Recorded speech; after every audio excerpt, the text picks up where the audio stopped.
واعظ اس کا 4 باب۔ اب میں نے پھر کر اس تمام ظلم پر جو دنیا میں ہوتا ہے نظر کی، اور مظلوموں کے آنسوؤں کو دیکھا، اور ان کو تسلی دینے والا کوئی نہ تھا، اور ان پر ظلم کرنے والے زبردست تھے، پر ان کو تسلی دینے والا کوئی نہ تھا۔ پس میں نے مردوں کو جو آگے مر چکے ان زندوں سے جو اب جیتے ہیں زیادہ مبارک جانا، بلکہ دونوں سے نیک بخت وہ ہے جو اب تک ہوا ہی نہیں، جس نے وہ برائی جو دنیا میں ہوتی ہے نہیں دیکھی۔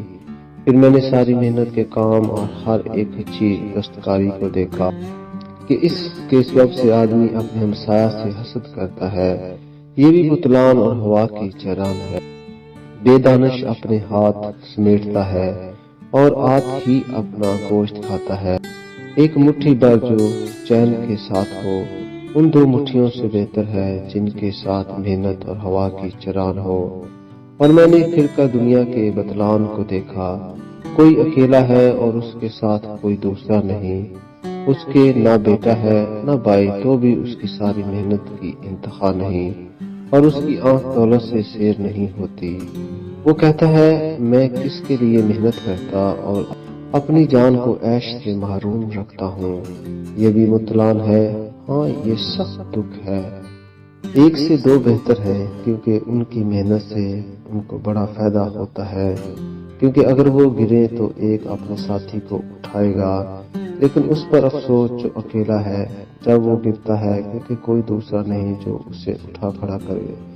پھر اگر 2 اکٹھے لیٹیں تو گرم ہوتے ہیں، پر اکیلا کیوں کر گرم ہو سکتا ہے؟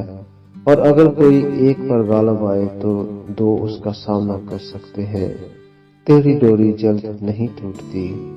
مسکین اور دانش مند لڑکا اس بوڑھے بے وقوف بادشاہ سے جس نے نصیحت سننا ترک کر دیا بہتر ہے، کیونکہ وہ قید خانہ سے نکل کر بادشاہی کرنے آیا، باوجود یہ کہ وہ جو سلطنت ہی میں پیدا ہوا مسکین ہو چلا۔